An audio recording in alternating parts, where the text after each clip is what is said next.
여러분, 고대 텍스트인 에스겔 11장 속에 정말 드라마틱한 영적 구출 작전이 숨겨져 있다는 사실 알고 계셨나요?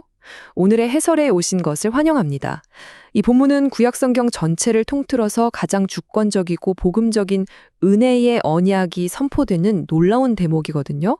우리가 평소에 굳게 믿고 있던 종교적인 상식과 기대가 여기서 어떻게 완전히 뒤집히는지, 그리고 이 고대의 메시지가 오늘날 우리에게 대체 어떤 의미를 던져주는지 지금부터 저와 함께 낱낱이 파헤쳐 보겠습니다.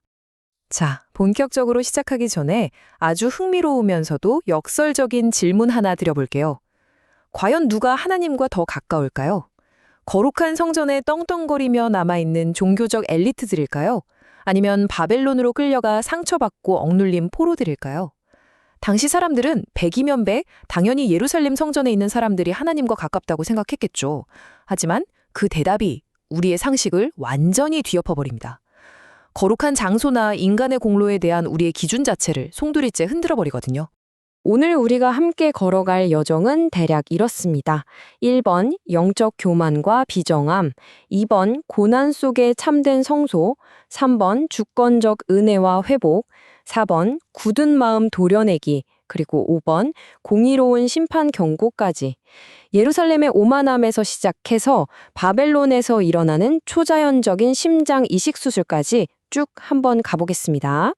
그럼 첫 번째 포인트부터 바로 들어가 보죠. 영적 교만과 비정함, 그리고 특권 의식의 추악한 이면입니다. 당시 상황을 머릿속에 한번 그려보세요. 에스겔 11장 14절과 15절을 보면 예루살렘에 멸망하지 않고 떡하니 남아있던 주민들은 이미 바벨론으로 질려간 동족들을 향해 정말 비정하고 오만한 태도를 취합니다. 저것 봐라. 저들은 죄를 지어서 하나님께 저주를 받아 쫓겨난 거고 이 거룩한 땅은 이제 온전히 우리 차지다. 이렇게 외쳤던 거죠. 자신들이 성전에 남아있다는 그 얄팍한 종교적 타이틀 하나를 무기 삼아서 고난받는 사람들을 소외시키고 무자비하게 정죄해버린 겁니다. 이 대목에서 청교도 거장들의 날카로운 통찰이 정말 뼈를 때립니다. 그들은 겉으로 번지르르하게 드러나는 종교적 특권이 사실은 잔인하고 영적으로 몹시 교만한 마음을 숨기는 가면이 될 때가 많다고 꼬집었거든요.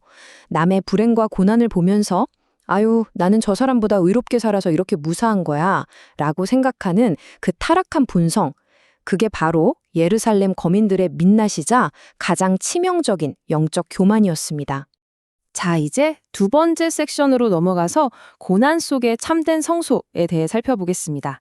하나님이 그 지리적인 한계를 어떻게 박살내시는지 보시죠. 이어지는 16절에서 하나님은 예루살렘 엘리트들의 그 오만한 콧대를 정면으로 꺾어버리십니다. 여기서 정말 중요한 약속이 등장하는데요. 하나님이 그 화려한 예루살렘 성전 건물을 아예 떠나버리시고 오히려 가혹하고 굴욕적인 바벨론 포로지에 있는 백성들에게 친히 영으로 임재하셔서 성소가 되어주시겠다고 선언하시는 겁니다. 완전히 판이 뒤집힌 거죠. 물론 백성들이 흩어진 건 하나님의 공의로운 징계였지만 바로 그 바닥까지 떨어져 고난받는 자리에서 하나님이 친히 그들의 참된 성소가 되어주시겠다는 이 놀라운 복음. 정말 가슴 벅차지 않나요? 게다가 잠깐이라는 표현을 쓰시면서 이 고난이 영원하지 않다는 주권적인 위로까지 덧물어 주십니다. 이 부분에 대한 청교도들의 묵상을 들어보면 이해가 훨씬 빠릅니다. 여러분, 참된 예배라는 게 꼭 어마어마하게 화려하고 웅장한 건물 안에서만 이루어지는 게 아니잖아요.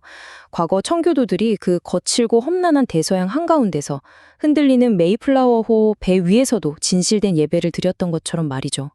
하나님은 징계의 한복판, 고난의 늪에 빠져 있을지라도 상하고 통회하는 자들의 마음, 그 중심에 직접 찾아오셔서 친히 성소가 되어주시는 분입니다.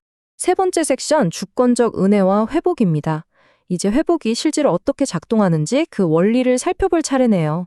17절과 18절을 보면 회복의 주도권이 누구에게 있는지 아주 명확해집니다. 여기서 정말 눈여겨봐야 할 작동 순서가 있거든요. 순서를 잘 보세요. 첫째, 하나님이 흩어진 자들을 직접 모으신다. 둘째, 하나님이 기업을 주신다. 이 하나님의 주권적인 행동이 무조건 먼저 일어납니다.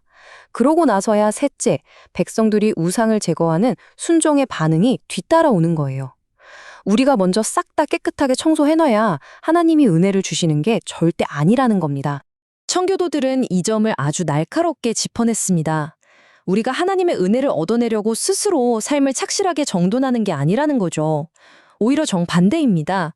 내가 모으고 내가 줄이라 하시는 하나님의 그 일방적이고 압도적인 은혜를 흠뻑 경험하고 나면 그때 비로소 우리 안에서 우상을 혐오하고 죄악을 철저히 박살내버릴 수 있는 진짜 힘이 생긴다는 겁니다. 즉, 은혜가 곧 순종의 엔진인 셈이죠. 네 번째 섹션, 드디어 이 본문의 절대적인 신학적 클라이맥스에 도착했습니다. 굳은 마음 도려내기, 즉 새 언약의 핵심인 중생에 대한 이야기입니다. 여기서 하나님이 문제의 본질을 정확히 진단하십니다. 이스라엘 백성이 율법을 지키지 못한 이유가 밖에서 일어나는 나쁜 환경 탓이 아니라 바로 그들 속마음, 내면의 마음 상태 때문이었다는 거죠. 이건 겉모습만 살짝 페인트 칠해서 고칠 수 있는 수준이 아닙니다. 성령님이 직접 개입하셔서 인간의 본성 그 자체를 완전히 말 그대로 새로 뜯어 고치는 초자연적인 거듭남, 즉 중생이 구원을 위해 절대적으로 필요하다는 걸 쾅 하고 선언하시는 겁니다. 이 표를 한번 비교해 보실까요? 왜 이 신성한 수술이 필수 불가결한지 한눈에 보이실 겁니다. 아무리 말씀이 선포돼도 꿈쩍도 안 하고 반응하지 못하는 완고한 돌 같은 마음은 단호하게 깎아내서 도려내야만 합니다. 그리고 텅 빈 그 자리에 말씀이 스며들면 즉각적으로 반응하고 부드럽게 뛰는 살아 숨쉬는 살처럼 부드러운 마음을 이식해 넣어야만 하는 거죠. 완벽한 영적 심장 이식 수술입니다. 이 위대한 심장 이식 수술이 성공적으로 끝나면 어떤 엄청난 결과가 따라올까요? 이제 하나님의 법을 따르는 게 억지로 쥐어 짜내는 숙제가 아닙니다. 성령님이 새롭게 주신 본성, 그 부드러워진 마음에서 기쁨과 자원함이 샘물처럼 자연스럽게 흘러나오게 되거든요. 결국 그들은 내 백성이 되고 나는 그들의 하나님이 되리라는 은혜 언약의 최종 목표가 마침내 온전하고 완벽하게 성취되는 겁니다. 청교도들은 이 진리를 누구보다 깊이 체감했습니다. 생각해 보세요. 우리가 스스로 책 좀 읽고 명상 좀 한다고 내 안에 돌덩이 같은 마음을 부드러운 살로 바꿀 수 있을까요? 단 1%도 불가능합니다. 우린 그럴 능력이 아예 없어요.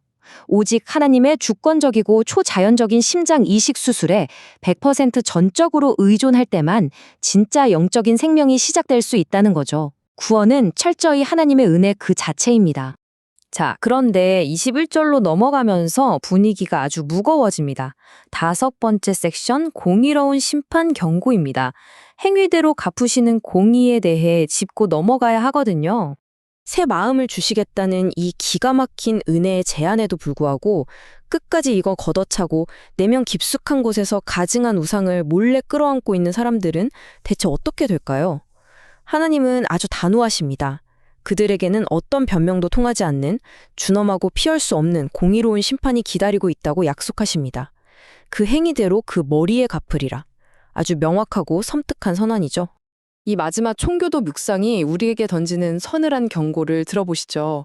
겉보기에 거룩한 예루살렘 성에 떡하니 앉아 있다고 혹은 언약 백성들 사이에 슬쩍 섞여서 매주 예배를 드린다고 안전한 게 절대 아니라는 겁니다.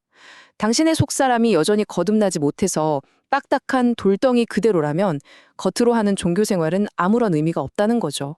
참된 은혜로 마음이 바뀐 자와 끝내 우상을 쥐고 있는 자의 결말은 이렇게 불꽃 같은 공의 앞에서 철저하게 갈라지게 됩니다. 오늘 준비한 해설을 마무리하면서 여러분에게 이 본질적인 질문을 하나 남기고 싶습니다. 수천 년 전 에스겔 11장에서 선포된 이 위대한 반전은 놀랍게도 오늘날 우리 내면에서도 아주 똑같이 일어나고 있거든요. 여러분 한번 가만히 손을 얹고 생각해 보세요. 여러분의 가슴 속에서 지금 뛰고 있는 심장은 어떤 심장입니까? 생명력 없이 차갑게 굳어버린 돌덩이입니까? 아니면 하나님의 은혜로 힘차게 박동하는 따뜻한 살입니까?